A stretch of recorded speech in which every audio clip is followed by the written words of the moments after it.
Live आ जाओ। आवाज आ रही है ना? एक बार कमेंट करके बता देना। आवाज आ रही है क्या? आवाज आ रही है ना? एक बार कमेंट करके बताना। Good afternoon everyone.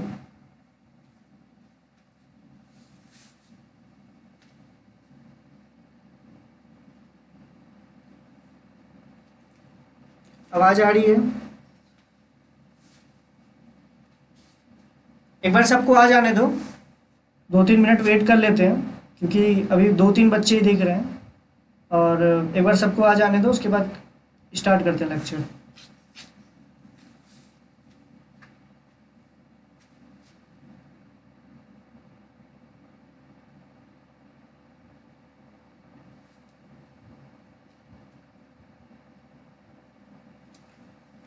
चलिए हेडिंग डालिएगा, सेल्स एंड ईएमएफ। ईएमएफ क्या होता है, सेल क्या होता है, ये आपका बहुत अच्छे से दिया हुआ है। इसकी थ्योरी अगर आप पढ़ना चाहते हो तो आप एससी वर्मा से पढ़ सकते हो। सेल्स एंड ईएमएफ बहुत अच्छे से दिया हुआ है। ऑलरेडी मैंने भी बहुत हद तक एससी वर्मा को भी फॉलो किया है, ठीक है। तो एससी वर्मा से आप इसकी थ्योरी को पढ़ सकते हो, आपको अच्छे से समझ में भी आएगा। तो मैं इसको थोड़ा सा शॉर्ट में बताऊंगा, ठीक है। तो ये बात समझिएगा।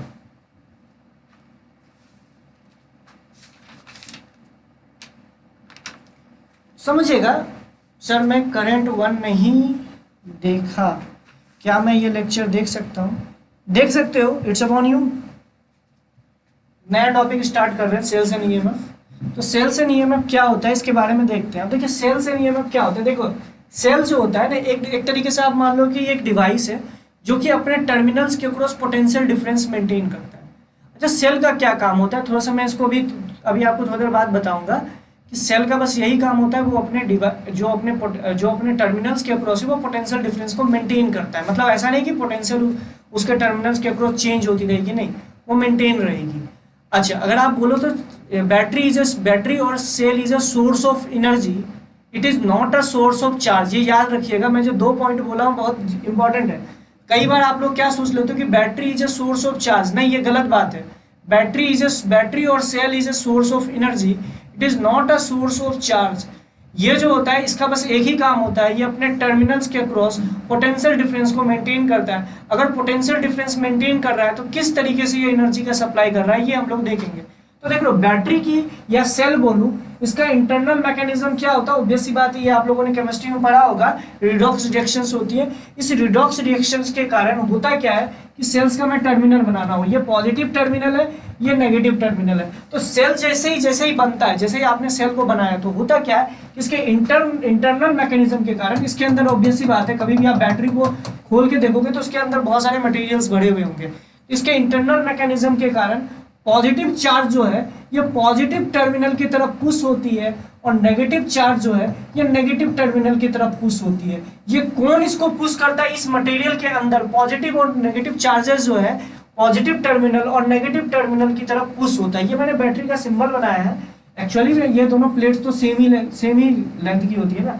ये पॉजिटिव, मैंने क्या बोला कि इंटरनल मैकेनिज्म के कारण, ऑब्वियस बात है, अंदर में जो होता है रिडॉक्स रिएक्शंस होता है, उस इंटरनल मैकेनिज्म के कारण इस मटेरियल के अंदर जो पॉजिटिव चार्ज है ये पॉजिटिव टर्मिनल की ओर पुश होती है, और नेगेटिव चार्ज जो है नेगेटिव टर्मिनल की ओर पुश होती है। तो इस कारण से क्या होता है, अगर तुम ध्यान से देखो, इंटरनल मैकेनिज्म, रिडॉक्स रिएक्शन, तो इसको पुश करने वाला कोई फोर्स तो होता होगा। अरे कोई भी चीज को पुश कर रहा है तो कुछ तो होता होगा, उसी को हम लोग नाम दे देते हैं बैटरी फोर्स। क्या बोलते हैं? Battery force. तो बैटरी फोर्स नाम की एक चीज होती है जो कि पॉजिटिव चार्ज को इस टर्मिनल की तरफ और नेगेटिव चार्ज को इस टर्मिनल की ओर पुश करती है। वो कहाँ पे होता है? बैटरी के अंदर। ध्यान से समझना, बैटरी के अंदर होता है, समझ रहे हो। तो ये आपको पॉजिटिव चार्ज को इस तरफ, अब देखो ध्यान से देखो, जैसे आपने बैटरी बनाया, इसमें कोई चार्ज नहीं था, इसमें कोई चार्ज नहीं था। तो ध्यान से देखना, जैसे ही पॉजिटिव चार्ज आपका इस साइड आने लगेगा तो ये पूरा टर्मिनल पॉजिटिव टर्मिनल की तरफ आ जाएगा, और ये पूरा का पूरा जो साइड है ये नेगेटिव चार्ज की तरफ आ जाएगा। तो जैसे ही चार्ज का सेपरेशन हो जाएगा, इस साइड पॉजिटिव चार्ज और इस साइड नेगेटिव चार्ज आ जाएगा, तो एक बात बताइए कि इलेक्ट्रिक फील्ड जनरेट हो जाएगा, एक इलेक्ट्रिक फील्ड आ जाएगा जिसकी डायरेक्शन पॉजिटिव चार्ज से टू नेगेटिव चार्ज की ओर है।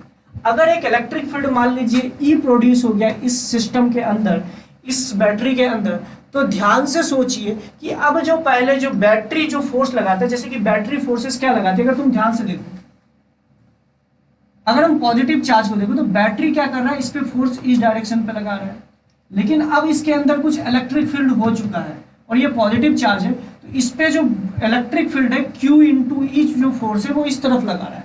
अगर तुम लॉजिकली सोचो, ये पूरा साइड पॉजिटिव चार्ज की तरफ पुश हो चुका है और ये जो है नेगेटिव चार्ज की तरफ हो चुका है। तो एक बात बताइए, कब तक चार्ज का मूवमेंट होता रहेगा? तब जब तक कि FB जो है बैटरी फोर्सेस इस फोर्स के बराबर हो जाए। अगर नेगेटिव चार्ज की बात की जाए तो नेगेटिव चार्ज में जो बैटरी है वो इस डायरेक्शन में फोर्स लगाएगा और इलेक्ट्रिक फील्ड जो है इलेक्ट्रिक उल्टा मैंने बोल दिया ना, हाँ सही है।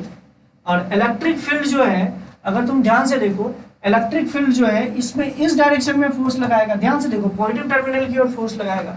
तो ध्यान से देखिए, ये जस्ट अपोजिट है, पॉजिटिव चार्ज पे बैटरी इसको पॉजिटिव टर्मिनल की ओर पुश कर रही है और नेगेटिव चार्ज को नेगेटिव टर्मिनल की ओर, लेकिन इलेक्ट्रिक फील्ड जस्ट अपोजिट होता है। तो चार्ज का डिस्ट्रीब्यूशन कब बंद हो जाएगा? चार्ज का डिस्ट्रीब्यूशन तब बंद होगा जब आपका FB is equals to QE के बराबर हो जाए। एट इक्विलिब्रियम चार्ज का डिस्ट्रीब्यूशन, इसके अंदर का चार्ज ना तो इधर जाए ना तो इधर जाए, तभी हो पाएगा जब इस चार्ज पर नेट फोर्स बराबर हो जाए, जबकि FB is equals to QE के बराबर हो जाए। यही आपका कहलाता है इक्विलिब्रियम। इस कंडीशन में जो इसके अक्रॉस द पोटेंशियल डिफरेंस होता है, इसी को हम लोग बोलते हैं EMF। समझ रहे हैं? तो अगर हम लोग बोले तो EMF क्या होता है, अगर तुम ध्यान से देखो तो FB की वैल्यू हम लोगों ने लिख लिया, मतलब एट इक्विलिब्रियम ये कंडीशन होल्ड करती है। ये बात आपको समझ में आए? इक्विलिब्रियम क्या होता है? इक्विलिब्रियम पे मतलब बैटरी जो चार्ज पार्टिकल पे फोर्स लगाता है और जो इलेक्ट्रिक फील्ड जो चार्ज पार्टिकल पे फोर्स लगा रहा है वो दोनों सेम हो जाएगा। अच्छा, अब अगर तुम ध्यान से देखो, अब एक टर्म डिफाइन की गई EMF। अब EMF क्या होता है? अगर तुम ध्यान से देखो तो EMF क्या होता है, तो इसको इस तरीके से समझो, ये है work done by the battery forces per unit charge is called EMF। तो अगर हम मान लो, सपोज करो दो टर्मिनल है, ये पॉजिटिव टर्मिनल, ये नेगेटिव टर्मिनल। मान लो एक पॉजिटिव चार्ज यहां था, तो इस पॉजिटिव चार्ज को यहां से यहां तक लाने में कुछ वर्क किया होगा बैटरी फोर्सेस ने। ऑब्वियस ही बात है, पॉजिटिव चार्ज को ये बैटरी फोर्स इसको पुश करके पॉजिटिव टर्मिनल की तरफ लेके जाएगा। तो यहां से यहां तक लाने में बैटरी का जो मतलब एक तरीके से बोलो बैटरी फोर्सेस है, कुछ वर्क किया होगा, तो उसको हम लोग बोल देते हैं work done by battery forces. Work done by battery forces वो कितना हो जाएगा? FB into D। सिंपल सी बात है, फोर्स इंटू डिस्प्लेसमेंट। अच्छा, तो EMF किस तरीके से डिफाइन किया गया है?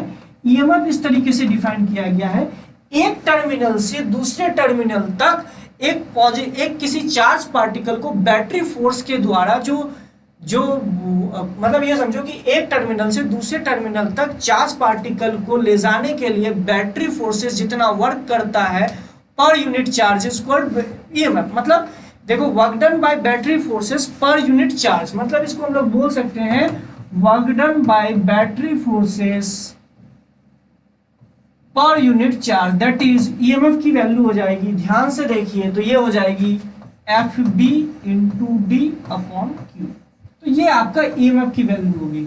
मतलब कि वर्क डन एक टर्मिनल से दूसरे टर्मिनल तक चार्ज पार्टिकल को ले जाने के लिए बैटरी का जो फोर्स है वो कितना वर्क कर रहा है पर यूनिट चार्ज से, उसको डिवाइड कर दीजिए, तो वही आपका होता है EMF। समझ रहे हो? EMF की आपको डेफिनेशन पता चल गई, या आप बोल सकते हो W/Q। आपको याद भी होगा, 10th क्लास में आप लोगों ने पढ़ा होगा, W/Q इज EMF। समझ रहे हो मेरी बात को? W/Q को हम लोग EMF भी बोलते हैं। ये ऑलरेडी मैंने आप लोगों ने 10th क्लास में पढ़ रखा है। तो W/Q इज EMF, जिसको मैं इस तरीके से बोल सकता हूँ। लेकिन एक टर्मिनल से दूसरे टर्मिनल और दोनों टर्मिनल्स के बीच की जो डिफरेंस है, मैंने डिस्टेंस है, उसको मैंने D बोल रखा है। ठीक है, ये बात समझ में आया? तो अच्छा, जो ये होता है EMF जो होता है, इसको आप नॉन कंजर्वेटिव फोर्सेस बोलते हैं, या आप इसको कई बार ऐसे भी सुनते होंगे कि work done by non conservative forces to move a unit charge from one terminal to another terminal of a battery is called EMF of a battery। या आप इसको इस तरीके से भी बोल सकते हैं। अच्छा, अब अगर तुम ध्यान से देखो, अगर बैटरी के दो केसेस आते हैं। पहला केस ये आता है कि बैटरी का दोनों टर्मिनल्स कनेक्टेड नहीं है, तो बैटरी ऐसे खुली हुई है, जैसे आपने पैकेट से निकाला तो दोनों टर्मिनल्स इंडिपेंडेंट है। उस केस में क्या होगा? अगर तुम ध्यान से देखो, उस केस में जैसे मैंने बोला, तो पहले क्या होगा, जैसे आपने बैटरी बनाई होगी तो क्या होगा कि पहले इक्विलिब्रियम पे आया होगा। मतलब ये पॉजिटिव टर्मिनल है, ये नेगेटिव टर्मिनल। तो इस केस में क्या होगा, अगर तुम ध्यान से देखो तो QE इज इक्वल्स टू, अगर ध्यान से देखो इलेक्ट्रिक फील्ड इस डायरेक्शन पे होगा और उस पर बैटरी फोर्सेस जो लग रहा होगा वो FB इस तरफ लग रहा होगा और QE इस तरफ लग रहा होगा। तो मैं बोल सकता हूँ QE is equals to FB के बराबर हो जाएगा। तो इसके अक्रॉस जो कुछ आपका पोटेंशियल डिफरेंस, आपका सिंपल सी बात है, इक्विलिब्रियम पे आ जाएगा। ये बात समझ में आ रही, ये आपको इक्विलिब्रियम पे आ जाएगा। अच्छा, अगर मान लीजिए इसके अंदर इलेक्ट्रिक फील्ड E है, तो बताइए इसके क्रॉस अगर इसका बीच का डिस्टेंस D दे रखा है, तो बताइए V की वैल्यू कितनी हो जाएगी। तो मुझे लगता है अगर इलेक्ट्रिक फील्ड आपको पता है इस टर्मिनल्स के क्रॉस E है और बीच की डिस्टेंस D दे रखी है, तो V की वैल्यू आ जाएगी इलेक्ट्रिक फील्ड का मैग्नीट्यूड इंटू D। ध्यान से देखिए, V की वैल्यू आ जाएगी इलेक्ट्रिक फील्ड इंटू D। तो यानी इसके अक्रॉस, इस बैटरी के टर्मिनल के अक्रॉस जो पोटेंशियल डिफरेंस होगा, potential difference across terminal delta V की वैल्यू अगर हम लोग बात करें तो वो हो जाएगा E इंटू डी। अगर ध्यान से देखो तो E इंटू डी, मतलब अगर तुम ध्यान से देखो तो इलेक्ट्रिक फील्ड का कंपोनेंट अपॉन ये, ठीक है। E को क्या लिख सकते हैं, E को मैं लिख सकता हूँ FB बाई क्यू। तो ये अगर तुम ध्यान से देखो तो E को मैं यहाँ से लिख सकता हूँ, ध्यान से देखो E का मैग्नीट्यूड को मैं यहाँ से लिख सकता हूँ FB बाई क्यू। तो ध्यान से देखो यहाँ लिख सकते हो FB into D by Q. तो ये क्या है, असल में EMF है, तो डेल्टा V की वैल्यू EMF के बराबर आ गई। मतलब एक बात मुझे यहाँ से समझ में आई, ध्यान से सुनिएगा, एक बात यहाँ से मुझे समझ में आई, एक बात मुझे समझ में आई कि जब बैटरी का दोनों टर्मिनल्स कनेक्टेड ना हो तो इसके अक्रॉस का जो पोटेंशियल डिफरेंस होता है वो EMF के बराबर होता है। मतलब अगर बैटरी का दोनों टर्मिनल्स कनेक्टेड ना हो तो इसके अक्रॉस जो पोटेंशियल डिफरेंस होता है that is E into D, वो उसके EMF के बराबर होता है, ठीक है।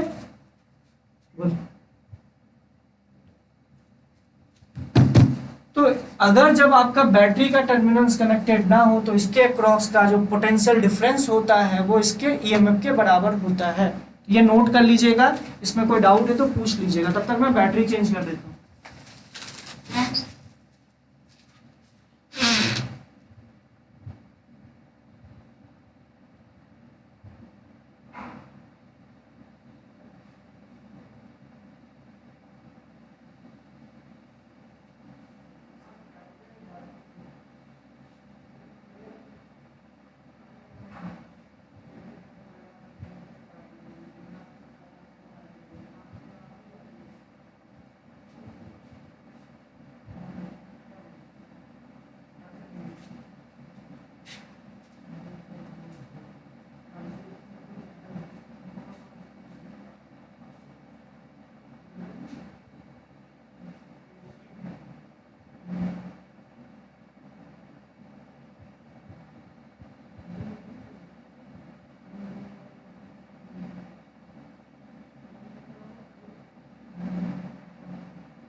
ओके, चलिए ठीक है। अब लेकिन मान लीजिए कि दोनों बैटरी को, जैसे बैटरी आपका इस तरीके से दिखता है, अगर इस बैटरी के टर्मिनल्स को कनेक्ट करवा दिया, जैसे मान लो बल्ब से लगा दिया इस तरीके से, तो क्या होगा, तो क्या होगा अगर तुम ध्यान से देखो तो होगा क्या, अगर तुम देखो ध्यान से एक ही चीज होगी। एक मिनट, आया या नहीं आया, अरे भाई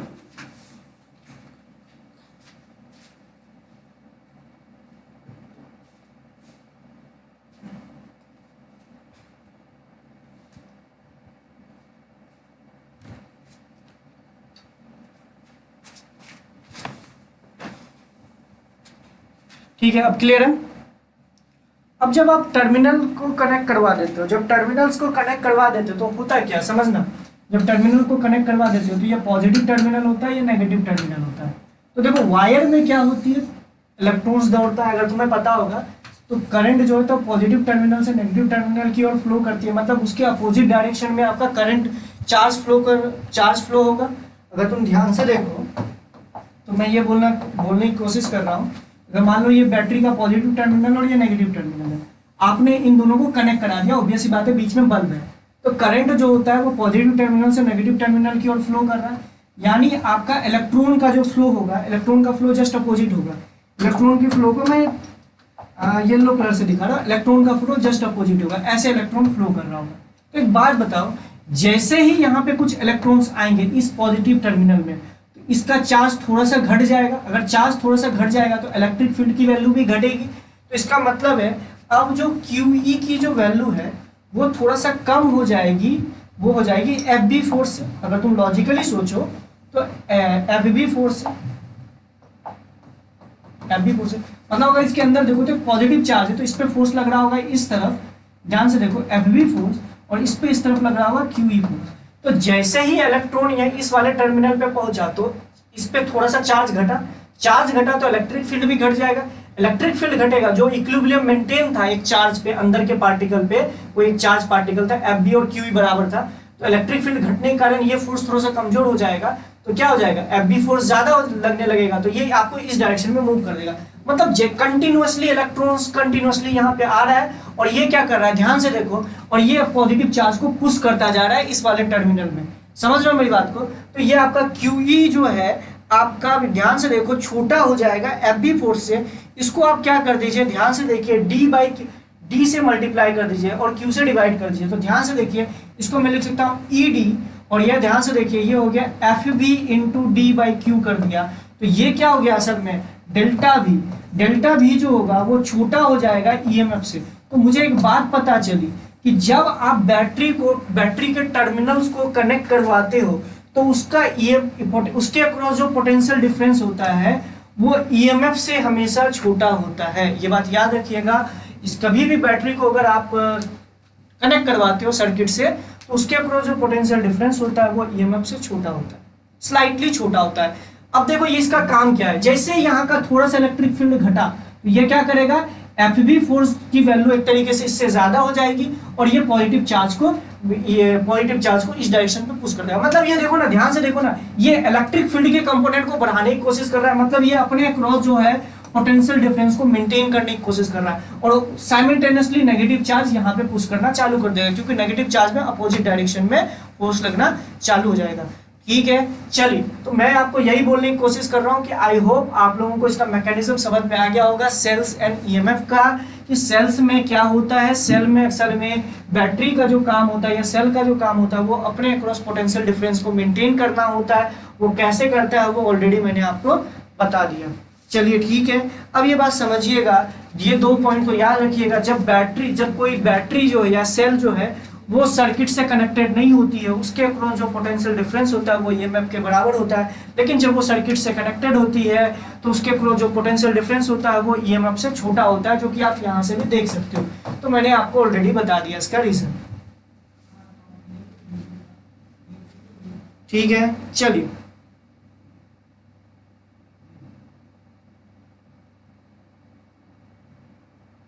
ऑब्वियस सी बात है 2 बजे तक कंप्लीट कर देंगे। देखो जितना होगा उतना करवा देंगे।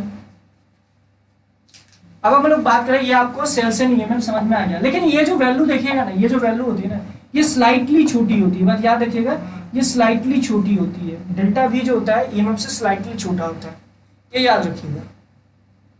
ठीक है, चलिए अब हम लोग आगे बढ़े तो मैं एक बात बोलूंगा कि अब थोड़ा सा सिंबॉलिक रिप्रेजेंटेशन देखना। अगर हम लोग बैटरी की बात करें तो बैटरी को इस तरीके से दिखाते हैं, ये पॉजिटिव टर्मिनल होता है या नेगेटिव टर्मिनल होता है। इसका EMF E है, मान लेते हैं इसके एक टर्मिनल का पोटेंशियल VA है और ये VB है। तो ध्यान से देखिए, अगर इसका EMF, अगर ध्यान से देखना, अगर ये ओपन सर्किट में मतलब कि ये किसी से कनेक्टेड नहीं है तो ध्यान से बोल सकते हो VA minus VB, this is what potential difference across this terminal. ये क्या है, potential difference across this terminal. ये EMF के बराबर होगा, EMF ऑफ बैटरी के बराबर होगा। समझ रहे हैं मेरी बात को? EMF ऑफ बैटरी का क्या मतलब होता है, किसी भी बैटरी में देखोगे ना तो कुछ लिखा रहता है 4.5 वोल्ट, ये वो वही चीज होती है। ठीक है, अच्छा, अगर मैं ध्यान से देखूं, हाई पोटेंशियल से लो पोटेंशियल की ओर तुम गए हो तो प्लस ऑफ ई लिखा है मैंने, अगर तुम ध्यान से देखो तो अगर हाई पोटेंशियल से लो पोटेंशियल की ओर गए हो तुम तो प्लस ऑफ ई लिखे हो, मतलब high potential of battery minus low potential of battery is equals to plus of E. मतलब ये याद रखिएगा, अगर आप हाई पोटेंशियल से लो पोटेंशियल की ओर मूव करोगे तो प्लस ऑफ ई लिखना पड़ेगा, मतलब इसके अक्रॉस जो पोटेंशियल डिफरेंस होगा वो ई होगा, समझ रहे हो? तो मतलब इसको मैं ईएमएफ नहीं लिखता हूँ, प्लस ऑफ ई लिखता हूँ। प्लस ऑफ ई मतलब आपको समझ में आ जाएगा, प्लस ऑफ ई। अगर उल्टा अगर मैं कर दूं, ध्यान से सुनिएगा, अगर ये उल्टा कर दूं, ये आपका ए है और ये बी है, अगर मैं ये लिखूं लो पोटेंशियल से हाई पोटेंशियल, एक मिनट, ये आप हाई लो पोटेंशियल से हाई पोटेंशियल की ओर गए, ध्यान से सुनना, यहाँ पे आप ऐसे मूव किए हो, ये ऐसे मूव क्यों किए हो, ध्यान से सुनना कि जब भी आप मूव करते हो ना, ऐसे मूव करते हो तो ये आपका फाइनल होता है, ये इनिशियल होता है, तो आप फाइनल माइनस इनिशियल लिखते हो ना, जब ऐसे मूव करते हो तो फाइनल माइनस इनिशियल लिखते हो। अगर आप ऐसे मूव कर रहे हो तो दिस इज फाइनल और दिस इज इनिशियल, तो देखो फाइनल माइनस इनिशियल। तो मैं ये बोल रहा हूँ जब आप लो पोटेंशियल से हाई पोटेंशियल की ओर मूव करते हो तो प्लस ऑफ ई लिखते हो, लेकिन वही आप हाई पोटेंशियल से लो पोटेंशियल की ओर मूव करेंगे तो this is final potential, this is initial potential, तो आप लिखोगे this is final potential minus initial potential, this is minus of E, याद रखिएगा।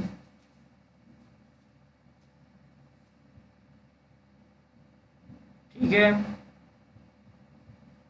यहां से आप इस तरीके से समझ सकते हो कि अगर हम लो पोटेंशियल से हाई पोटेंशियल की ओर के जाए प्लस ऑफ ई लिखेंगे, अगर आप हाई पोटेंशियल से लो पोटेंशियल की ओर जाओ, क्योंकि ये हाई पोटेंशियल वाली टर्मिनल है, उससे आप लो पोटेंशियल वाली टर्मिनल की ओर जाओगे तो फाइनल ये हो गया, ये इनिशियल हो गया, तो माइनस ऑफ ई लिखेंगे। ये समझ में आ रहा है आप लोगों को? ठीक है, अब रेजिस्टेंस के लिए हम लोग देख लेते हैं। रेजिस्टेंस के लिए अगर तुम ध्यान से देखो तो रेजिस्टेंस में एक बात याद रखिएगा, रेजिस्टेंस के अक्रॉस जो करंट फ्लो होता है, करंट का जो फ्लो होता है वो हाई पोटेंशियल से लो पोटेंशियल की होता है। अगर करंट ऐसे फ्लो हो रहा है तो this is high potential, this is low potential.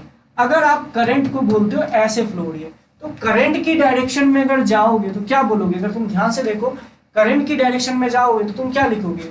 लिखोगे VA is the final potential minus initial potential. आप जब ऐसे मूव करते हो ना, तो जब भी एक डायरेक्शन में मूव करते हो तो सिंपल सी बात है, फाइनल माइनस इनिशियल लिखते हुए बात याद रखिएगा, फाइनल माइनस इनिशियल, तो फाइनल क्या है? B है और A है, तो इसमें क्या लिखोगे? Minus of IR। क्यों माइनस ऑफ IR? देखिए किसी भी रेजिस्टेंस के ऊपर जो पोटेंशियल डिफरेंस होता है वो delta B equals to IR होता है। लॉजिकली सोचना, करंट की डायरेक्शन में जाने में पोटेंशियल घटता है तो घटने को हम लोग माइनस से दिखाते हैं, तो IR पोटेंशियल तो का जो चेंज है, लेकिन वो प्लस में या माइनस है, ये क्या बताता है? प्लस का मतलब इंक्रीमेंट है और माइनस का मतलब है डिक्रीमेंट है पोटेंशियल का। समझ रहे हो मेरी बात को? यहाँ का पोटेंशियल ज्यादा है, यहाँ का पोटेंशियल कम है, तो यहाँ सिंपल सी बात है कि लो पोटेंशियल में कम पोटेंशियल, ज्यादा पोटेंशियल घटाओगे तो माइनस ऑफ IR आएगा।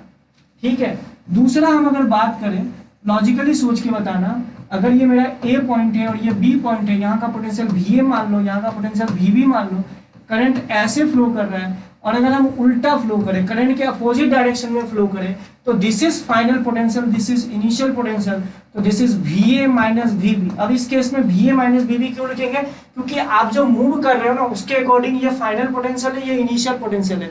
समझ रहे हो मेरी बात को? इसको मैं लिखूंगा plus of IR, plus of IR।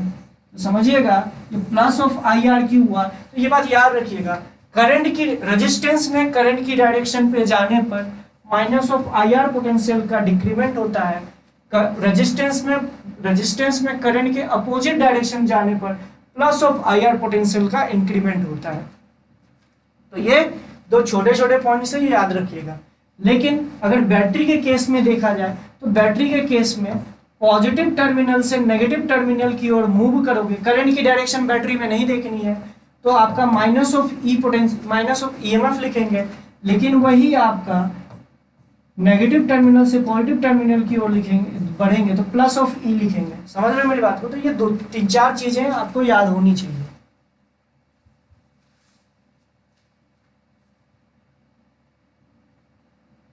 इसमें क्या समझाना भाई, हम मूव कर रहे हैं करंट की डायरेक्शन में, करंट भी इधर फ्लो कर रहा है, हम इस तरफ मूव कर रहे हैं, और करंट इस तरफ फ्लो कर रहा है, हम उस डायरेक्शन से मूव कर रहे हैं। इसमें क्या समझाना है? गधे हो क्या? मतलब करंट कभी नहीं पढ़े हो क्या?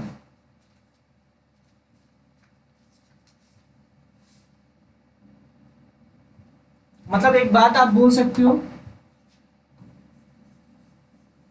अगर करंट ऐसे फ्लो कर रही है तो करंट की डायरेक्शन पे जाने पे पोटेंशियल घटेगा, करंट के अपोजिट डायरेक्शन पे जाने पर पोटेंशियल बढ़ेगा। इसी तरीके से मैं बोल सकता हूँ बैटरी में, ऐसे बोल सकता हूँ बैटरी पॉजिटिव टर्मिनल से नेगेटिव टर्मिनल की ओर जाने पर पोटेंशियल घटेगा, बैटरी का पोटेंशियल डिफरेंस घटेगा, सिंपल सी बात नेगेटिव में आएगी। इस तरफ जाओगे तो पोटेंशियल डिफरेंस बढ़ेगा।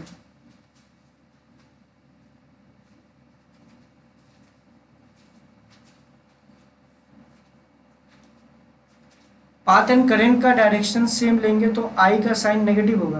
क्यों आई का साइन नेगेटिव होगा? पाथ एंड करंट का डायरेक्शन सेम लेंगे, ऐसा कुछ नहीं है।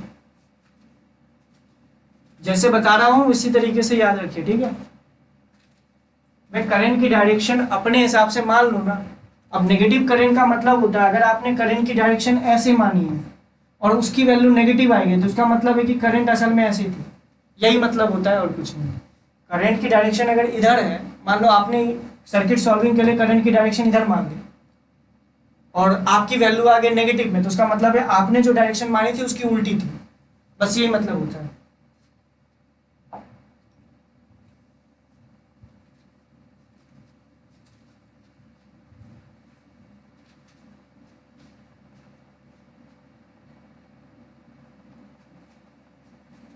ये सब फालतू की किसी दूसरे पे कमेंट मत कीजिए, रौनक आप दूसरे पे कमेंट मत कीजिए प्लीज, सब चीजें का लैंग्वेज का यूज मत कीजिए। उसने पूछा, मैंने ये बताया कि सर्किट सॉल्विंग के लिए मुझे एक पर्टिकुलर डायरेक्शन में मूव करना पड़ता है, एक पर्टिकुलर डायरेक्शन में मूव करना पड़ता है। आप लगता है आप कभी भी करंट इलेक्ट्रिसिटी नहीं पढ़े हो, किरचॉफ फर्स्ट लॉ और सेकेंड लॉ, यहाँ से मैं थोड़ा थोड़ा उसके बारे में बताते जा रहा हूँ, तो वही बेसिक्स मैंने बताया है, ठीक है। चलिए अब इसका आंसर बताइएगा। तो मान लो एक सर्किट ऐसे दे रखता है,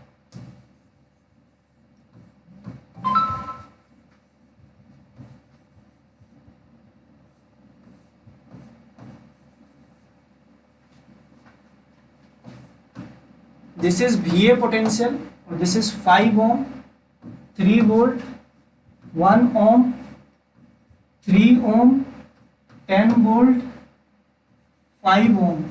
This is VB potential. This is 5 ampere. This is 3 ampere. Find VA minus VB. करो।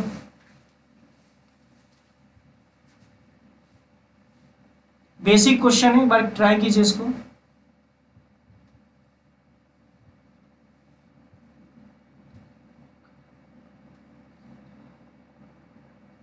मैं करंट 2 इसलिए नाम दिया है कि पहला पार्ट हो चुका है, सेकंड पार्ट चल रहा है, इसलिए करंट 2 नाम दिया है।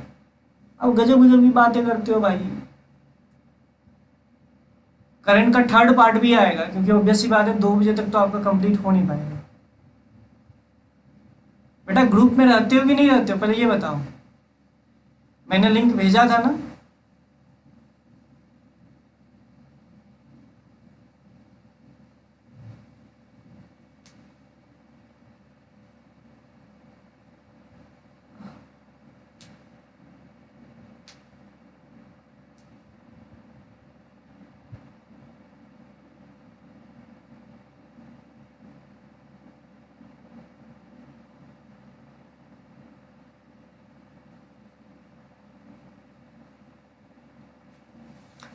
ध्यान से देखो, आप कोई भी डायरेक्शन मान लो, कोई भी डायरेक्शन मान लो, आपको देखो कभी भी सर्किट सॉल्व करने के लिए एक डायरेक्शन में मूव करना पड़ेगा।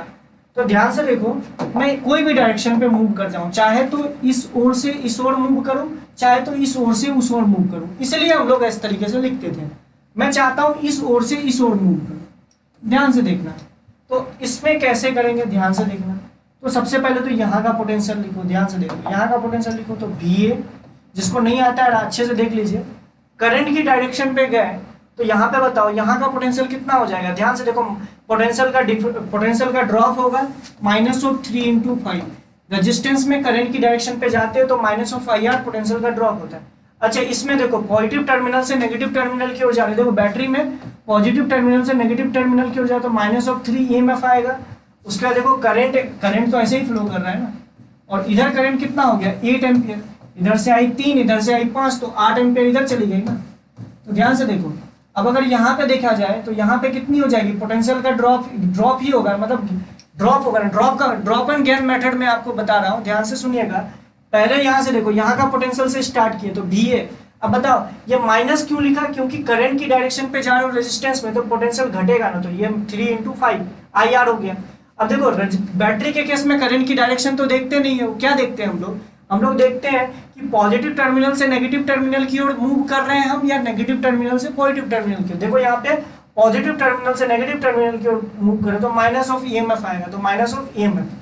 अच्छा, उसी तरीके से इसमें देखो तो -IR आएगा, तो -IR मतलब 1 × 3।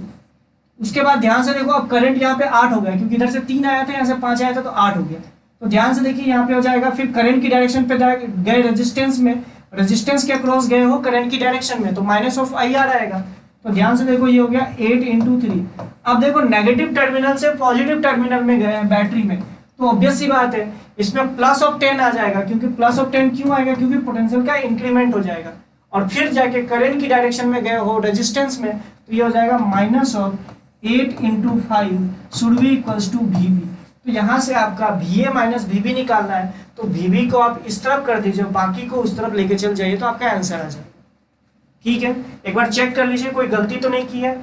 इसमें आ जाएगा नेगेटिव, क्यों नेगेटिव होगा, ड्रॉप होगा, इसमें ड्रॉप होगा, इसमें भी ड्रॉप होगा, इसमें भी ड्रॉप होगा, इसमें भी ड्रॉप होगा, इसमें गेन होगा, इसमें ड्रॉप होगा, समझ रहे हो, उसके इज इक्वल्स टू VB। तो यही आपका एक प्रॉपर तरीका होता है, आप चाहो तो इस तरीके से लिख सकते हो।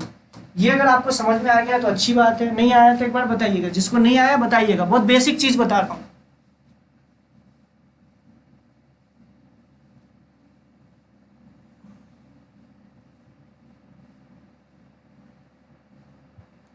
जिसको समझ में नहीं आएगा, अरे जो भी आएगा आंसर इसके बाद कर लेना, जो भी आएगा बस देख लो कि यही चीज आ रहा था कि नहीं आ रहा था।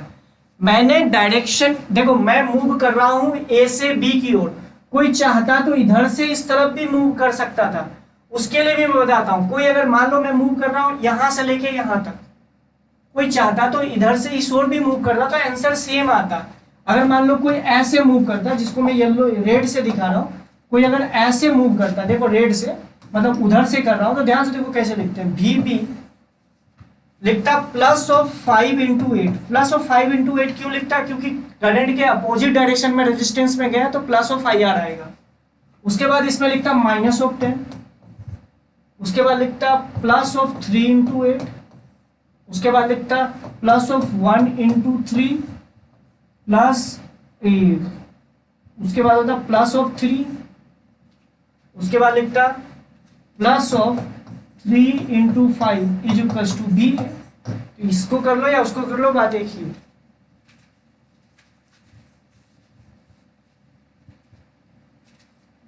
बस दो चीज, करंट की डायरेक्शन में जाओगे पोटेंशियल में, रेजिस्टेंस में -IR आएगा, और करंट की अपोजिट डायरेक्शन में चलोगे तो +IR आएगा। और उसका रीजन भी बताया, V final minus V initial हम लोग लिखते हैं, उसका ऑलरेडी मैं रीजन बता सका हूँ। अगर आपको समझ में नहीं आया तो मैं इससे अलग क्या बोलूँ, दोबारा जाके जब वीडियो खत्म हो जाएगा, क्लास खत्म हो जाएगी, तो दोबारा जाके देख लीजिएगा। ठीक है, अब हम लोग बात करते हैं किरचॉफ्स लॉ के बारे में। किरचॉफ्स लॉ क्या होता है, दो किरचॉफ के लॉ हैं। पहला है KCL किरचॉफ्स करंट लॉ, और दूसरा है किरचॉफ वोल्टेज लॉ। तो दो लॉ हैं, किरचॉफ करंट लॉ और किरचॉफ वोल्टेज लॉ। ध्यान दीजिएगा, पहला लॉ है किरचॉफ करंट लॉ, दूसरा है Kirchhoff voltage law. Kirchhoff current law क्या कहता है, बस यही कहता है किसी भी जंक्शन मतलब समझ तो 2-3 वायर का जहां पे आके मिलती है। तो पहला है KCL Kirchhoff current law, KCL। तो फर्स्ट लॉ क्या कहता है, किसी भी जंक्शन में, मान लो जंक्शन का मतलब होता है जहां दो तीन वायर आके मिलती है, तो ये कहता है कि जितनी करंट इस जंक्शन में आई, जैसे सपोज करो I1 I2 करंट आई, और यहाँ पे भी करंट आई I3, मतलब जितनी करंट इस जंक्शन में आ रही है उतनी ही करंट चली जाएगी।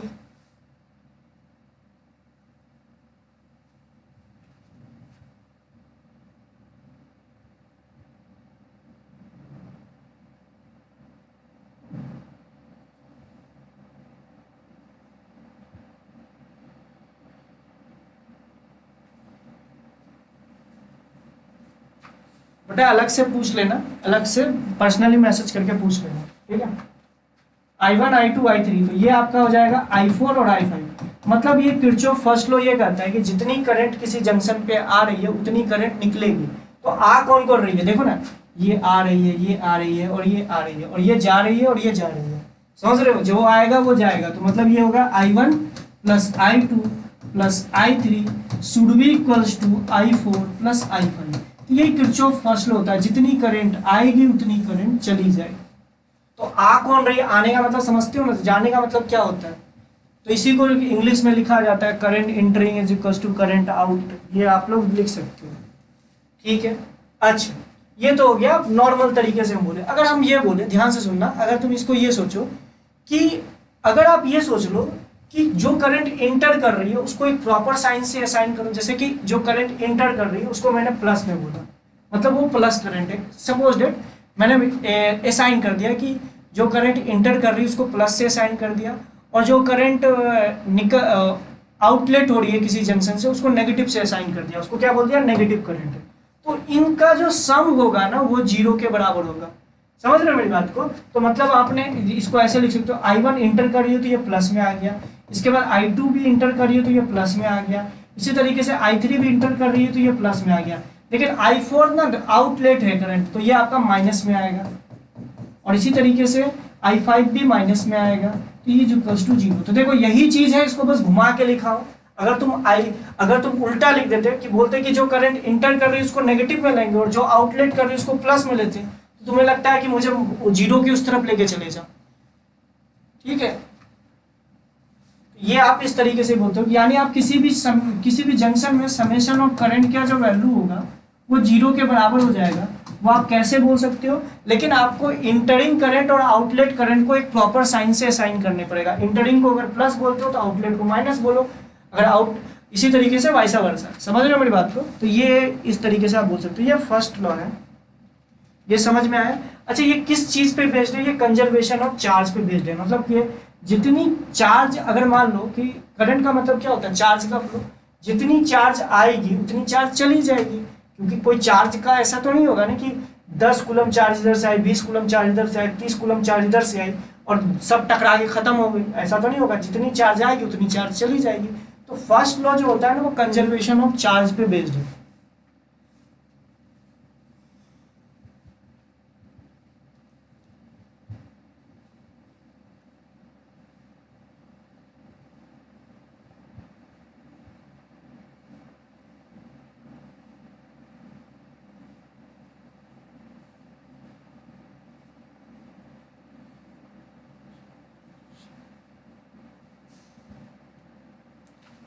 ठीक है, ये हुआ। अब किरचॉफ सेकंड लॉ क्या आता है, किरचॉफ सेकंड लॉ जो है जिसको हम लोग रूट रूल बोलते हैं, इसको हम लोग ये जो मैंने बोला इसको जंक्शन रूल भी बोलते हैं, क्योंकि एक जंक्शन पे बताता है। जंक्शन का मतलब होता है जहाँ पे 2-3 वायर्स आके मिली है, उसको जंक्शन बोलते हैं, ठीक है। तो जंक्शन रूल हो गया, जिसको किरचॉफ करंट लॉ भी बोलते हैं, फर्स्ट लॉ हो गया, और किरचॉफ जंक्शन रूल ये किस चीज पे बेस्ड है, कंजर्वेशन ऑफ चार्ज पे बेस्ड है। दूसरा होता है किरचॉफ वोल्टेज लॉ, जिसको हम केवीएल बोलते हैं, किरचॉफ वोल्टेज लॉ। ये किस चीज पे बेस्ड है, ये conservative nature of electric field पे बेस्ड है। ये किस चीज पे बेस्ड है, ये आपका बेस्ड है conservative nature of electric field. मतलब इलेक्ट्रिक फील्ड एक कंजर्वेटिव नेचर की होती है।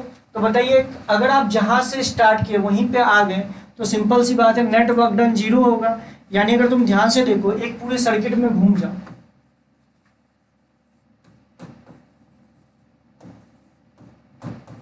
अगर मान लो इस पॉइंट से इस पूरे सर्किट में असल में इलेक्ट्रिक फील्ड होगा। अगर तुमको याद होगा तो मैं जो बैटरी लगाता हूँ तो इस पूरे रीजन में इलेक्ट्रिक फील्ड, इस पूरे वायर के अंदर इलेक्ट्रिक फील्ड आ जाता है। तो इस इलेक्ट्रिक फील्ड के अलाउंग अगर मैं यहाँ से यहाँ तक एक चार्ज को पूरा का पूरा घुमा दूँ एक पूरे से एक लूप में, तो मुझे लगता है कि इसका नेट वर्क डन जो होगा वो 0 होगा। जो कि आप इसको इस तरीके से बोल सकते हो, Q इंटू क्या बोल सकते हो, Q इंटू डेल्टा V का समीशन इक्वल्स टू 0 हो जाएगा। Q इंटू V क्या होता है, वर्क डन होता है।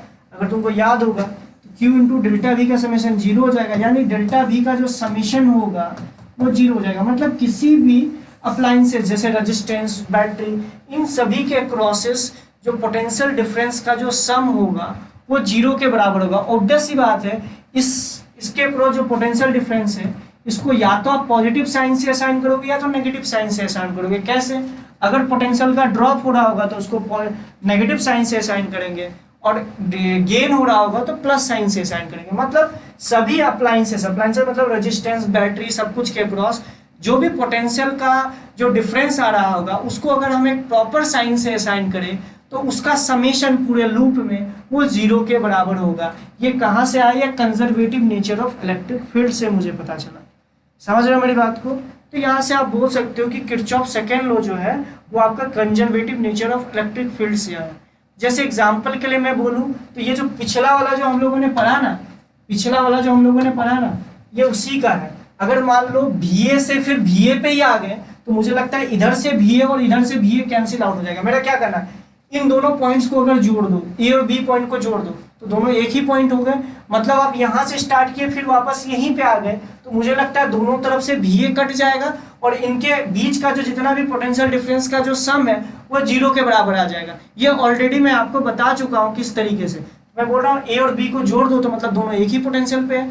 मतलब यहाँ से स्टार्ट करो फिर वापस वहीं आ जाओ तो पोटेंशियल डिफरेंस सभी के अक्रॉस जो पोटेंशियल डिफरेंस आ रहा है या तो प्लस में या माइनस में, उसका सम जीरो के बराबर होगा। ठीक है, चलिए तो इसका एक क्वेश्चन देख लेते हैं, बहुत बेसिक क्वेश्चन देख लेते हैं।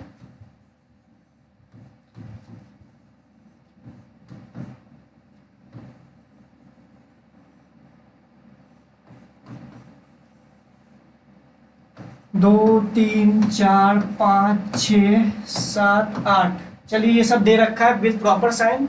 तो बताइए करंट की डायरेक्शन क्या होगी और करंट की वैल्यू क्या होगी, सब आपको दे रखा है। चलिए इसको 7 में लेते हैं, इसको 4 ले लेते हैं, कहीं आपको कंफ्यूजन ना हो जाए। या 2 ले लो, ठीक है, और इसको 8 ले लो। क्यों बोल रहा हूँ? क्योंकि ऑब्वियस ही बात है, सब इवन में होगा तो कट जाएगा कुछ, नहीं तो ऑड में कुछ रखोगे तो नहीं आएगा। 2, 3 को 5, 8 कर दो, 4 को ठीक है और 5 को 2 कर दिया मैंने, ठीक है, तो इसको इवन में कर दिया। करंट की डायरेक्शन किधर होगी और कोई भी एक डायरेक्शन मान लो उसके हिसाब से लिख लो।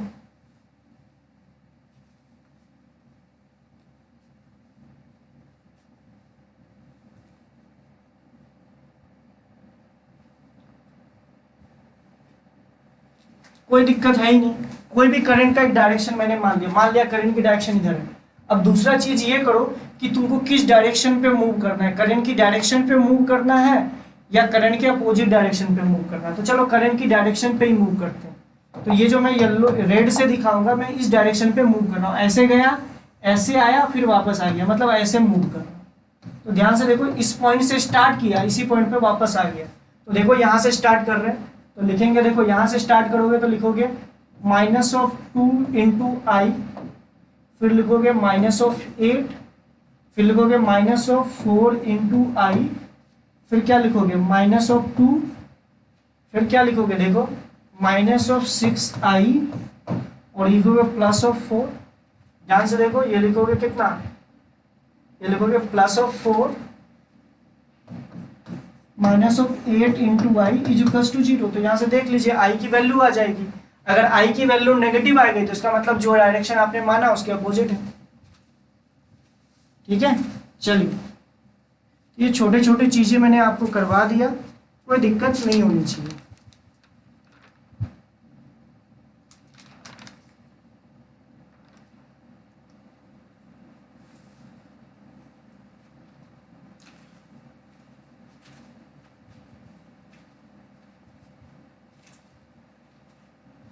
समझ में आया आप लोगों को? ये जो अब मैंने लिखा है, ये भाई यहाँ से स्टार्ट किया तो यहाँ लिखते, अगर तुम ध्यान से देखो तो ये लिखता है VA। अगर इस पॉइंट से स्टार्ट कर रहे हो फिर इज टू VA ही लिखते हैं ना, तो ये दोनों कैंसिल आउट हो जाता है ना।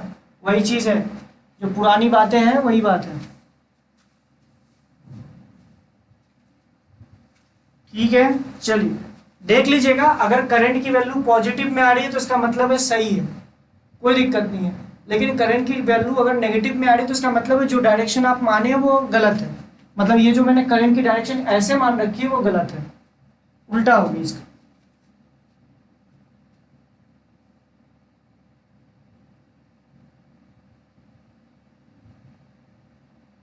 अब ये क्वेश्चन करके दिखाओ।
ठीक है, ये हुआ ये क्वेश्चन। इस क्वेश्चन में कुछ करना ही नहीं है, पहले तो करंट निकाल लो। मान लेना इस वाले में करंट x है, इस वाले में करंट y है, और इस वाले में करंट x प्लस वाई है। ऐसे ही मान लिया। एक इस वाले में लिख लो, एक इस वाले में लिख लो, x और y की वैल्यू आ जाएगी, फिर इसमें लगा देना। तो ये आप लोगों के लिए होमवर्क रहा, कोई दिक्कत नहीं है। बाद में जब आपको मैं पैरेलल बैटरी वाले कॉन्सेप्ट से बताऊंगा, ध्यान से सुनना, इस क्वेश्चन को और भी इजी तरीके से किया जा सकता है। जब आपको पैरेलल बैटरी वाला कॉन्सेप्ट पता चल जाएगा तो आपको पता चलेगा 3 बैटरी है और तीनों पैरेलल में लगा हुआ है, तो इसके अक्रॉस पोटेंशियल डिफरेंस क्या होगा वो आसानी से आप निकाल सकते हो। समझ रहे हो मेरी बात को? मैं आपको ये बोल रहा हूँ, इसको आप अभी जो मैंने किरचॉफ्स लॉ बताया उसके थ्रू कर सकते हो। ये होता है गधा वाला तरीका। गधा वाला तरीका मतलब इसमें आप कैलकुलेशन करोगे, सॉल्व करोगे, एक्स वाई की वैल्यू करोगे, आपको आंसर आ जाएगा। समझ लो, 2 लूप बनाना पड़ेगा। देखो यहाँ से स्टार्ट करोगे, फिर यहीं पे घूम के आ जाओगे। तो देखो इस वाले लूप का मैं आंसर बना देता हूँ। क्या लिखोगे? यहाँ से ए से स्टार्ट करोगे, फिर ए पे आना है, तो लिखोगे -2x। फिर क्या लिखोगे? -5। फिर क्या लिखोगे? -2x। फिर लिखोगे -3। फिर ऊपर की ओर जाओगे तो +2। देखो यहाँ पे +2। फिर लिखोगे -5 × x + y = 0। तो ये तो इस वाले लूप का हो गया। समझ रहे हो मेरी बात को? इसी तरीके से इस वाले लूप का लिखना। तो x और y में 2 इक्वेशन, तो आपका 2 वेरिएबल है, आपका सॉल्व हो जाएगा, चाहे आप इस लूप में लिखना फिर। ठीक है, इसमें आप लिखोगे, ऐसे घूमना चाहो तो यहाँ से लेकर यहाँ तक घूम जाना, तो उस हिसाब से आप लिख लेना। ठीक है, चलिए कोई बात नहीं, यहाँ से आप लिख सकते हो, कोई दिक्कत होगी नहीं। दूसरी बात, x और y जब आपको मिल जाएगा तो आप यहाँ के क्रॉस पोटेंशियल डिफरेंस कैसे लिखोगे? यहाँ से स्टार्ट करना, यहाँ B से स्टार्ट करना, A पे पहुंच जाना, तो आपका आंसर आ जाएगा। तो ये तरीका तो है, लेकिन मैं आपको ये बोलूंगा कि जब आपका पैरेलल बैटरी वाला कॉन्सेप्ट का मेथड बता दूंगा तो ये आपको समझ में आएगा कि इजी है, बहुत आसान तरीका था, इसमें कोई दिक्कत नहीं आएगी। चलिए अब अगर हम लोग बात करें तो अब देखिए बैटरी की 2 मोड ऑफ बैटरी होती है। एक होता है चार्जिंग बैटरी और एक होता है डिस्चार्जिंग बैटरी। चार्जिंग बैटरी का मतलब होता है कि मान लीजिए कि ये बैटरी है, अगर इस बैटरी के पॉजिटिव टर्मिनल से करंट अगर निकल रहा है तो इसको हम लोग बोलते हैं कि डिस्चार्जिंग मोड ऑफ बैटरी।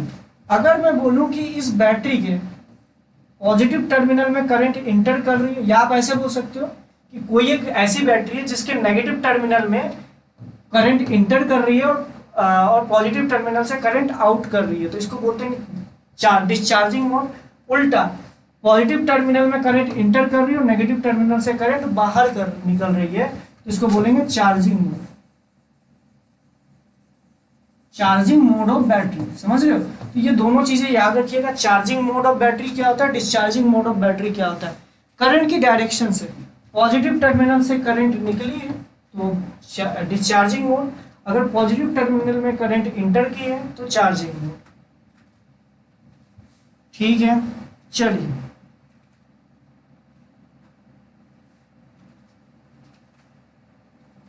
ठीक है। अब सर्किट सॉल्विंग के लिए बात याद रखिएगा, जो कनेक्टिंग वायर्स होते हैं, जैसे मान लो कि ये रेजिस्टेंस है, इसको हम लोगों ने एक बैटरी से कनेक्ट करवाया, तो ये जो कनेक्टिंग वायर्स है इसके अक्रॉस जो पोटेंशियल डिफरेंस है इसको हम लोग जीरो मानते हैं। मतलब मैं मान लेता हूँ, सुनना मेरी बात को, असल में ऐसा होता नहीं है। अगर तुम ध्यान से देखो, फॉर सर्किट सॉल्विंग इसके अक्रॉस जो ईएमएफ मान लो पोटेंशियल डिफरेंस ई होगा, वही पोटेंशियल डिफरेंस इस रेजिस्टेंस के अक्रॉस आ जाएगा। क्यों? क्योंकि हम लोग ये मानते हैं कि कनेक्टिंग वायर का जो रेजिस्टेंस होता है, कनेक्टिंग वायर CW मतलब कनेक्टिंग वायर का, ये ऑलमोस्ट जीरो होता है। अगर ऑलमोस्ट जीरो हो रहा है तो इसके लिए अगर ओम्स लॉ लिखोगे तो delta V equals to IR लिखोगे। तो मतलब अगर रेजिस्टेंस जीरो हो गया तो ऑब्वियस सी बात है पोटेंशियल डिफरेंस भी जीरो की तरफ टेंड करेगा। लेकिन कई लोग सोचेंगे कि सर पोटेंशियल डिफरेंस अगर जीरो की तरफ टेंड करेगा तो करंट कैसे फ्लो करेगा? मैं बोल रहा हूँ कि जीरो की तरफ टेंड करेगा, मतलब इसके अक्रॉस कुछ पोटेंशियल डिफरेंस आता है लेकिन हम लोग उसको नेग्लेक्ट कर देते हैं, ये आप समझो। इसका कुछ रेजिस्टेंस भी होता है लेकिन हम लोग नेग्लेक्ट कर देते हैं। कनेक्टिंग वायर मतलब समझे, मतलब अगर यहाँ का अगर इसके अक्रॉस पोटेंशियल इसका ईएमएफ ई दे रखा है तो आप लिख सकते हो जीरो और ई, तो ये भी ई हो जाएगा, ये भी ई हो जाएगा, ये भी ई होगा, ये भी ई, तो इसके अक्रॉस देखो ये भी जीरो जीरो जीरो इस तरीके से आ जाएगा, क्योंकि पोटेंशियल डिफरेंस कोई भी एलिमेंट के बीच में होगा नहीं, तो जो इसके अक्रॉस पोटेंशियल डिफरेंस होगा वो इसी रेजिस्टेंस के अक्रॉस आ जाएगा। तो यह हम बोल सकते हैं for circuit solving connecting wire जब तक ना आए तब तक हम पोटेंशियल को सेम मानते जा सकते हैं। देखो ना, कनेक्टिंग वायर आते क्या हम पोटेंशियल को सेम मान लिए, लेकिन जैसे रेजिस्टेंस आया अब इसके अक्रॉस पोटेंशियल सेम नहीं होगा, इसके बाद ई नहीं आएगा। इसी तरीके से जीरो जीरो गया, इसके बाद जैसे रेजिस्टेंस आ गया तो इस तरफ जीरो नहीं आ जाएगा। समझ रहे हो मेरी बात को? तो for circuit solving all point on a connecting wire assume to be at same potential.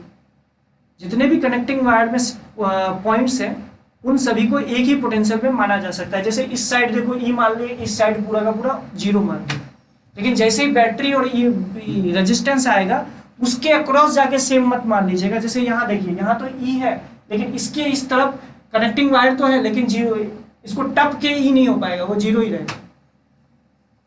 ठीक है, अब हम लोग बात करेंगे टर्मिनल वोल्टेज क्या होता है। टर्मिनल हेडिंग डालिएगा, terminal voltage in case of charging and discharging mode of battery. तो हेडिंग डाल लीजिएगा terminal voltage across the battery, terminal voltage across the battery. जैसे मान लो कि अगर आपका, अच्छा देखिए आइडियल बैटरी का क्या मतलब होता है, सुनिएगा। आइडियल बैटरी का मतलब होता है एक ऐसा बैटरी जिसका इंटरनल रेजिस्टेंस जीरो, तो उसको हम लोग बोलते हैं आइडियल बैटरी। तो ये जो बैटरी है ये हो गया आइडियल बैटरी, आइडियल, और ये हो गया नॉन आइडियल। अच्छा, इसका ईएमएफ तो ये है लेकिन इसका इंटरनल रेजिस्टेंस कुछ है, ये हो गया non ideal, non ideal battery. तो ये आइडियल है, मतलब ऐसा बैटरी जिसका internal resistance zero. Internal resistance का मतलब क्या है? मतलब रेजिस्टेंस का मतलब ये होता है कि करंट को चलने में रुकावट डाले, डेट इज रेजिस्टेंस। अगर ये इसके थ्रू अगर करंट फ्लो कर रही है, ऐसी बैटरी जब इसके थ्रू करंट फ्लो कर रही है तो वो करंट को जाने में, मतलब कि अपने थ्रू जाने में कोई रुकावट नहीं डाल रही है, तो मतलब ये आइडियल बैटरी है। अगर कोई ऐसी बैटरी है जिसके थ्रू करंट पास करे लेकिन उसको रुकावटें फेस होनी पड़ी, मतलब कि करंट को जाने में कुछ रुकावट फेस करे, तो उसको हम लोग बोलते हैं, आप ध्यान से सुनिएगा, इसको हम लोग बोलते हैं नॉन आइडियल बैटरी। समझ रहे हो मेरी बात को? हाँ बेटा, प्रीवियस वाले क्वेश्चंस को वैसे भी कर सकते थे, कोई दिक्कत नहीं। मैंने बोला ना जब पैरेलल कौन बैटरी। तो हम लोग बात करेंगे टर्मिनल वोल्टेज। अच्छा, ये जो छोटा सा रेजिस्टेंस, अगर ये इंटरनल रेजिस्टेंस है तो ये मत मान लेना कि ये बैटरी से बाहर लगा होता है, ये असल में बैटरी के अंदर ही होता है, लेकिन इसको दिखाने का तरीका होता है कि इसको बाहर हम दिखा रहे हैं। समझ रहे हो? इसको हम लोग बाहर दिखा रहे हैं लेकिन ये असल में बैटरी का पार्ट ही होता है, ये याद रखिएगा। तो अगर हम लोग बात कर रहे हैं टर्मिनल वोल्टेज, टर्मिनल वोल्टेज का क्या मतलब है? मान लो एक बैटरी है, ये नॉन आइडियल बैटरी, मतलब ये इसका ईएमएफ ई और इसका इंटरनल रेजिस्टेंस आर। तो ये ऑब्वियस सी बात है, ये जो इंटरनल रेजिस्टेंस ये इसके अंदर ही है, इसके बाहर नहीं है, बस दिखा रहे हैं हम इसको इस तरीके से। तो ये मान लो ए पॉइंट जिसका पोटेंशियल वी ए है, और ये बी पॉइंट जिसका पोटेंशियल वी बी है।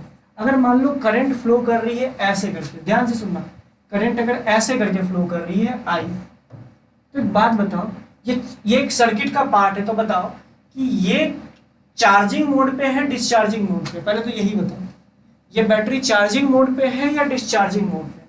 मुझे लगता है ये वाली बैटरी जो है डिस्चार्जिंग मोड पे है, क्योंकि पॉजिटिव टर्मिनल से करंट निकल रही है। तो अगर मैं यहाँ से स्टार्ट करूँ, करंट की डायरेक्शन से स्टार्ट करता हूँ, ध्यान से देखिए, तो लिखूंगा V A minus of I R, क्योंकि करंट आई फ्लो कर रही है, plus of E is equals to, sorry V B, यहाँ से वी बी लिखा हो ना, वी बी यहाँ से स्टार्ट किया हो ना, इस पॉइंट यहाँ से यहाँ तक की ओर जा रहे हैं, तो ध्यान से देखिए V B minus of I R plus E is equals to V A. तो ध्यान से देखिए V A minus V B जो हो जाएगा, this is equals to E minus of I R, where R is the internal resistance. अच्छा यही जो होता है ना V A minus V B, अच्छा V A minus V B को ही हम लोग बोलते हैं टर्मिनल वोल्टेज। क्या बोलते हैं उसको? Terminal voltage. मतलब this is high potential of battery, मतलब higher potential terminal of battery minus lower potential terminal of battery is called V terminal. मतलब कि वी टर्मिनल की वैल्यू आ गई, इसको हम लोग डायरेक्टली वी टर्मिनल बोलते हैं, E minus of I are.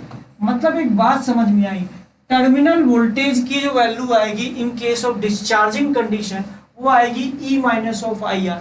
अगर इंटरनल रेजिस्टेंस जीरो हो जाए, अगर आर इक्वल्स टू जीरो हो जाए, तो वी टर्मिनल की वैल्यू ईएमएफ के बराबर हो जाएगी। कई लोग बोलेंगे कि सर अभी आप ही तो बताए थे कि जब बैटरी को हम किसी सर्किट से कनेक्ट करवाते हैं तो उसके अक्रॉस जो टर्मिनल वोल्टेज होता है वो ईएमएफ से छोटा होता है। तो अभी तो आप बराबर बोल रहे हो, मैं बोल रहा स्लाइटली छोटा होता है, स्लाइटली छोटा होता है। सर्किट सॉल्विंग के लिए आप उसको बराबर मान सकते हैं। समझ रहे हो मेरी बात को? तो यही चीज मैं आपको यहाँ पे बोल रहा हूँ। वी टर्मिनल का क्या मतलब होता है? बैटरी का higher potential minus lower potential को हम लोग वी टर्मिनल बोलते हैं।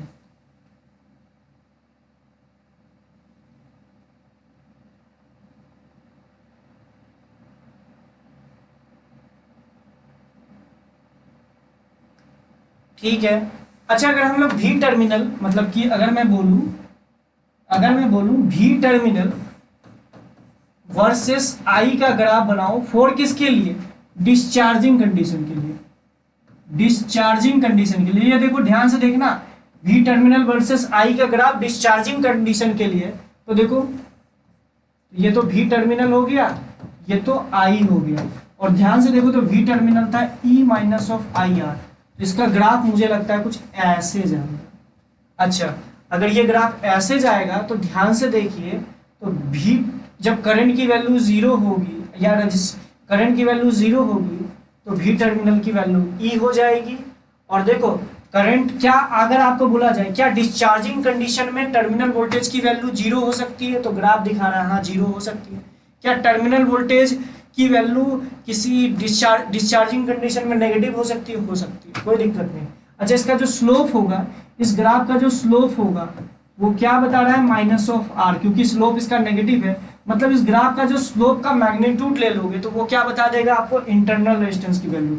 स्लोप का अगर मॉड ले लोगे तो वो आपको बता देगा मैग्नीट्यूड इंटरनल रेजिस्टेंस की वैल्यू, क्योंकि स्लोप आप देखिए ना नेगेटिव दे रखा है। ठीक है, तो ये डिस्चार्जिंग कंडीशन का ग्राफ हो गया, इस तरीके से आप देख सकते हैं। ठीक है। अच्छा ये पॉइंट कितना हो जाएगा अगर तुम देखो, ये कितना हो जाएगा? ये हो जाएगा ई बाई आर। अगर बैटरी का ईएमएफ ई है तो ई बाई आर पॉइंट पे करंट की वैल्यू जब ई बाई आर होगी तब आपका टर्मिनल वोल्टेज जीरो हो जाएगा।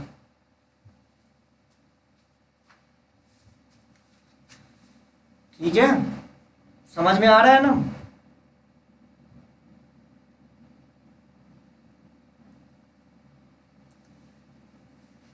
अगर कोई बैटरी, अब ये तो मैंने बोला डिस्चार्जिंग कंडीशन का, जो कि मैंने यहां से स्टार्ट किया था। देखिए मैंने ये किया, फिर इस तरीके से बोला। अब हम लोग चार्जिंग कंडीशन की बात करें, अब हम लोग किसकी बात करेंगे, चार्जिंग कंडीशन की। तो चार्जिंग कंडीशन में क्या होगा, जस्ट उल्टा। ध्यान से देखो, अगर ये आपका ए टर्मिनल है, ये बी टर्मिनल है, यहाँ का पोटेंशियल बी ए है, यहाँ का